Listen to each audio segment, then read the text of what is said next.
Let me start from the top again. The Culture Code by Daniel Coyle. Daniel Coyle's The Culture Code from 2018 digs into the findings of psychologists, organizational behavior theorists, and his own first-hand knowledge of the contemporary business world to provide answers. What makes a group tick? Why do some teams outperform other seemingly evenly matched competitors? As well researched as it is practical, the study of group dynamics is packed full of illuminating ideas and considered hands-on advice about getting the best performance out of groups. Who should read this? Managers and executives looking to hone their leadership skills. Employees of large organizations curious about the group dynamics around them. And members of sports teams interested in boosting their on-field performance. Who wrote the book? Daniel Coyle is an editor for Outside magazine and the author of 6 books. His previous work includes the co-authored William Hill Sportsbook of the Year prize-winning The Secret Race, Inside the Hidden World of the Tour de France, as well as The Talent Code and The Little Book of Talent. When he's not at his writing desk, Coyle can be found advising the Cleveland Indians, an Ohio-based baseball team. What's in it for me? Get shrewd tips on how to give yourself and your team a sense of purpose. Working together makes the world go round. Even the most brilliant geniuses among us need a helping hand now and then to get their ideas off the ground. But pulling together to achieve a common aim isn't as easy as it looks on paper. Whether it's in the office or on the sports field, a dysfunctional group dynamic can quickly sour the atmosphere and lead to all manner of infighting. So what makes a team more than the sum of its parts? Drawing on evidence ranging from a study of kindergartners building a spaghetti tower to the way today's most successful companies run their workplaces, Daniel Coyle's The Culture Code explores the importance of the way we interact with our teammates, while providing plenty of tips on how to avoid inadvertently throwing a wrench into the works. In these blinks, you'll find out why a group of children can easily beat lawyers in a simple teamwork exercise, what makes us feel safe and why that matters, and why stories are so effective when it comes to establishing a shared sense of purpose. Weak group cultures are the result of focusing on skills and neglecting interactions. Whether it's a family, a circle of friends, or work colleagues, we're all members of different groups. And big or small, every group has its own distinctive culture. So what's a group culture? In essence, it's the relationships between people working together to achieve a common aim. Not all group cultures are alike, though. Some work well, while others are dysfunctional. You can spot a poor group culture a mile off. If you've ever worked in an office or lived in a house with a defective group culture, you'll know the atmosphere is so thick and tense that you could cut it with a knife. That's often the result of group members focusing on the wrong thing. Rather than paying attention to the quality of their interactions, they struggle to determine their position within the group and spend time worrying about their own status. As soon as you start doing that, you're no longer focused on the work at hand. Everything becomes a question of whose ideas can be criticized and which rules are open for debate. That's a recipe for disaster. Take a study carried out by engineer Peter Skillman. He asked groups of kindergartners, business school students, and lawyers to take part in a simple competition. The aim of the exercise was to build the tallest possible structure using uncooked spaghetti, tape, a yard of string, and a single marshmallow. If you were the betting type, you'd surely put your money on the students or lawyers, right? After all, they're the ones with the most expertise, experience, and general knowledge. As it turned out, it was the kindergartners who usually won. So how did they prevail over their older and presumably wiser competitors? The answer lies in group dynamics. The business school students, for example, always began by analyzing the task at hand. discussing the right strategy to follow, and quietly establishing a hierarchy. The kindergartners pursued a radically different approach. Rather than trying to figure out who was responsible for what, they simply got on with the task. Hardly wasting a word, they huddled together and started experimenting. If one attempt failed, they tried something else. They ended up winning the competition because they were focused on interaction. They were cooperating to achieve a shared goal rather than competing amongst themselves. So how can you make your groups more like that of the kindergartners? In the following blinks, we'll delve deeper into the question of group culture to find out. Group culture is one of the most powerful forces on the planet. Cultivating a sense of safety and belonging is the foundation of a strong group culture. Imagine you've been assigned a complex task demanding every ounce of your skill and expertise. You're given two choices as to where to work: your own home or a room full of complete strangers. In which setting would you be more likely to succeed? Most of us wouldn't hesitate.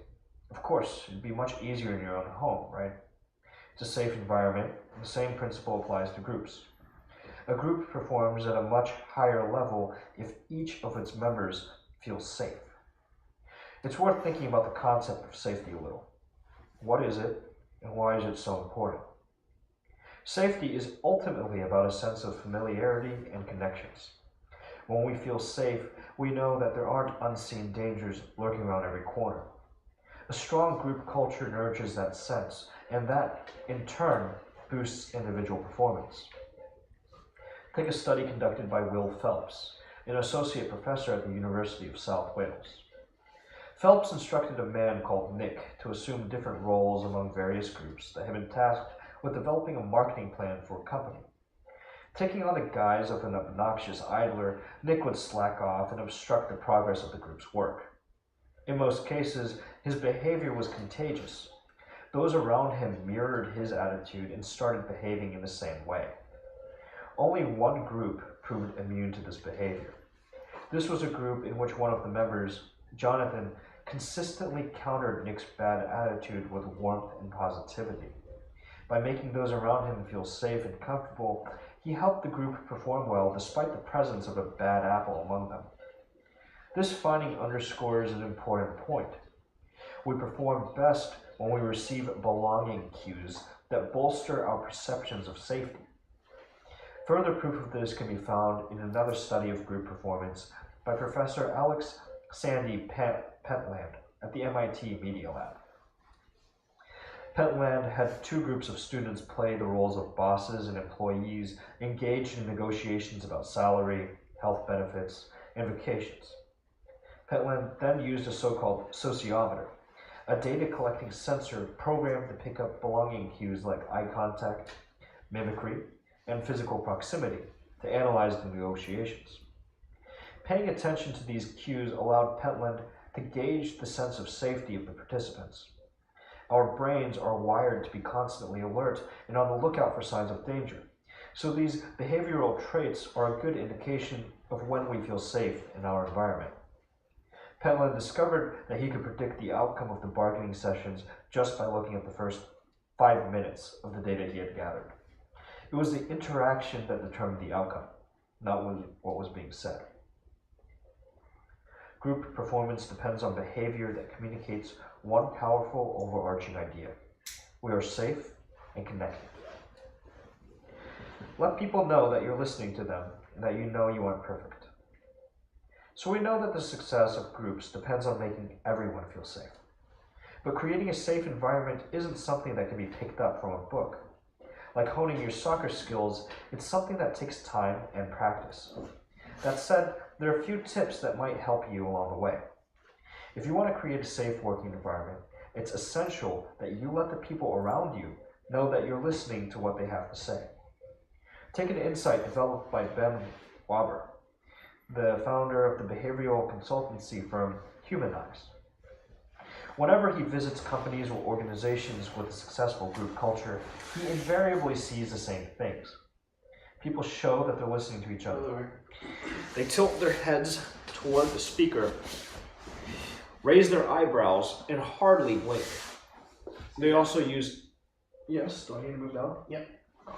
They, okay, they also use linguistic markers to show that they're paying attention, interjecting words of affirmation like uh-huh, right, yes, and so on. It's a simple and effective way of making people feel safe. Try it out sometime. Interjecting occasionally to show you're following someone's train of thought isn't the same as interrupting them, however. Great listeners know when to hold back. That's important because interruptions disturb the smooth flow of interactions that foster a sense of belonging and safety. Walber also noticed this when he was looking at group dynamics. Salespeople who interrupted their potential buyers, for example, weren't nearly as successful as those who spent more time listening to them. Another top tip is to let people see your weaknesses. Demonstrating that you're aware of your own imperfections and admitting that you also make mistakes early on in an interaction lays a foundation for a feeling of safety. That's not an easy thing to admit to, of course. Usually we're determined to dazzle others with our competence, but that just isn't the best way to put others at ease. A much more effective strategy is to make others feel like you need their help. This can be as simple as using a phrase that invites input like, I might be wrong, of course. Did I miss anything? Or asking someone what they think. So that's the first key skill you need in order to create a safe environment. In the next link, we'll take a closer look at a second essential strategy. Sharing your vulnerabilities is vital if you want your group to perform at its highest level. Take a moment to think about how you interact with others. Have you ever exaggerated your own know-how and gone to great lengths to demonstrate your competence? If that sounds familiar, you should stop. While it might sound counterintuitive, sharing your vulnerabilities is essential to boosting group performance. But how does that work? Mirroring is a common dynamic in groups. We pick up on the way those around us behave and take up the same patterns.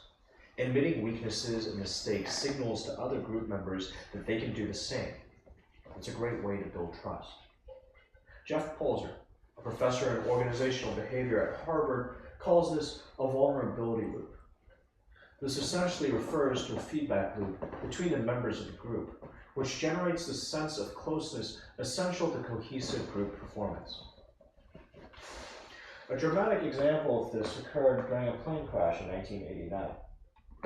A domestic flight to Chicago, piloted by Al Haynes, suddenly ran into drastic problems when an engine exploded mid-flight. Haynes then made a decision that ended up saving just under 200 lives. Instead of trying to resolve the issue by himself, he told his colleagues that he needed their help. By admitting his vulnerability, he allowed the other crew members to also ask for help. Once they started doing that, they began working together to regain control of the plane. The plane eventually crashed, and 100 people were killed, but there were also 185 survivors, which was something close to a miracle. When the incident was later recreated in simulations, it was impossible to achieve the same outcome. Every simulated flight resulted in the deaths of all passengers and crew. This close connection between admitting vulnerabilities and cooperation has been confirmed by several other studies. Take an experiment conducted by psychology professor David DeSteno. The participants in the study were asked to complete a time-consuming and laborious task on a computer. As they neared completion of the task, the computers would suddenly and seemingly spontaneously crash. DeSteno had planted an assistant amongst the group. When the computers crashed, he would come to the rescue of the participants and restore the work they just lost. Later, while playing a specially designed game, the participants showed a much greater willingness to cooperate both with their rescuer and the other computer users, despite the fact that they remained complete strangers to one another. This was because they had experienced a moment of vulnerability and had then been rescued, a series of events that had resulted in a sense of trust and safety. Communicate your expectation that people will cooperate, and lead the way by showing your vulnerabilities. So how do you go about building a strong team? A good place to start is to communicate your expectation that people should cooperate with each other.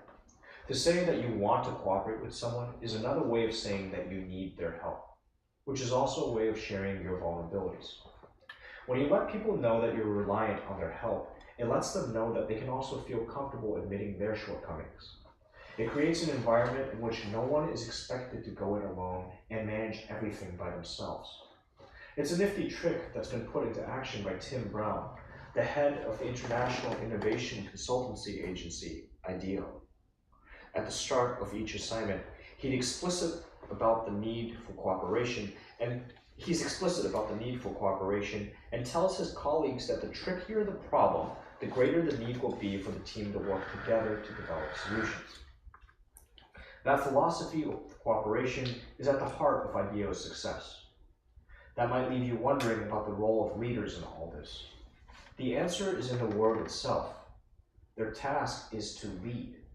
And that means being the first to walk the plank and admit their vulnerabilities. You can see why this is so important by imagining an office meeting with both your colleagues and your managers. It's unfortunately common for the former to fear the latter, as they're worried about keeping up appearances and demonstrating their knowledge and competency. But it's normal to make mistakes. We all make them.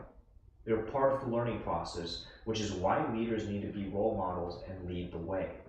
By admitting their vulnerabilities and imperfections, they help foster an open environment in which everyone can admit mistakes and work with others on solutions.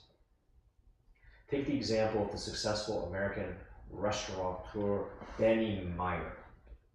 The morning after he'd given a TED Talk, he held a staff meeting and watched the footage of the talk with his employees. After they'd seen the video, Meyer asked them for their feedback and shared his experiences. He told them how nervous he'd been, how much his legs had been shaking, and how badly he'd messed up the rehearsal. Finally, he thanked two colleagues and told them that he wouldn't have been able to give the talk at all without their help. This is a great way to lead by example. By sharing his vulnerabilities in such a candid manner, Meyer created a working environment in which every employee felt free to do the same. Establishing a common sense of purpose is the secret to unlocking great group performance.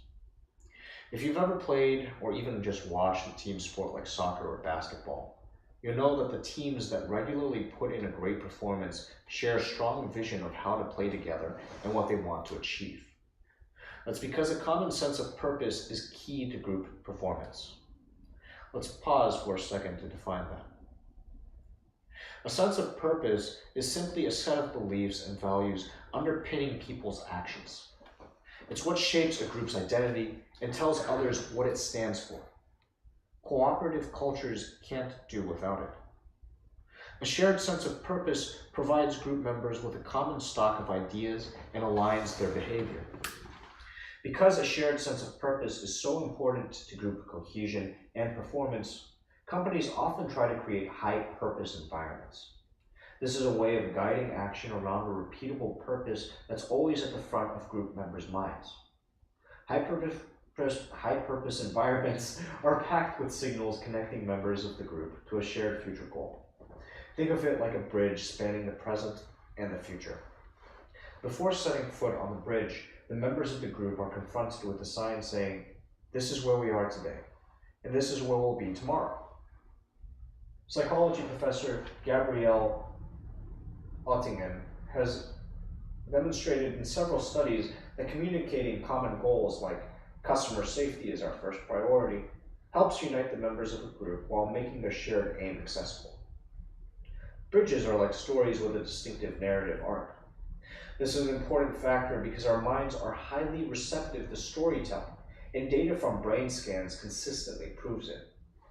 When we're confronted with a simple fact, our brains are fairly inactive. At most, we grasp the meaning of the fact.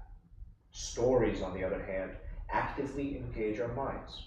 We can't help but start thinking about cause and effect, as well as the greater meaning of the story. That makes storytelling a powerful spur to action. It motivates us to pursue a common goal like, for example, putting customer safety first. If you want to build a sense of purpose, repeat it again and again, and don't shy away from corny slogans. Establishing a sense of purpose isn't something you can do overnight. It's not as simple as carving a mission statement into a block of granite and putting it outside the company headquarters. So take your time, as it's a process that involves failures and learning from past mistakes. Even so, there are a few tips that can help you along the way. Repetition is integral to a shared sense of purpose, and repetition really does mean repetition. You should be blue in the face once you're done extolling your company's core convictions. Because we know what we mean when we say something, we often assume that our priorities have been communicated to others, but they're often about as clear as mud. That's why you shouldn't be shy about repeating yourself. If you want something to be clear, say it 10 times over. To get a sense of why this is so important, take a survey by Inc. magazine that asked managers how many people in their firms knew what the company's top priorities were. The average among the executives' answers was 64%. When the magazine asked the employees, however, it soon became clear that the actual number was only 2%. A clever way of boosting awareness is by over-communicating your company's sense of purpose in regular meetings. This is especially effective when you invite people to actively engage and encourage them to reflect on and even challenge the company's goals. That's something that the American healthcare company Johnson & Johnson does to great effect. They hold frequent meetings with senior managers designed to encourage robust discussion of the company's credo. Conveniently enough, it's also carved in granite just outside the building where the meetings take place. Johnson & Johnson's core aims haven't changed much as a result, but it does encourage active engagement with their priorities. Another effective way of establishing a common sense of purpose is to use short and snappy catchphrases. These can be corny, of course, but that doesn't mean that they're not effective. Think, for example, of online shoe and clothing company Zappos' memorable slogan, "Create fun and a little weirdness," or consulting firm Ideo's "Talk less, do more." Cheesy or not, they're useful reminders of what a company stands for, so embrace them. Final summary, the key message in this book. Group dynamics determine outcomes. When a team focuses its attention on the wrong thing, it loses sight of what's most important to its performance, the interactions of its members. But a healthy and productive group dynamic is possible. The best way of achieving it is to create a safe environment in which everyone can share their vulnerabilities. When you add a common sense of purpose into the mix, you've got the perfect recipe for success. Actionable advice: learn how to be a great listener. Whether it's your family, local soccer team, or workplace, chances are that you're part of at least one group. So how do you go about contributing to its success? Your individual performance is essential, of course, but you shouldn't forget about working to create a healthy group dynamic.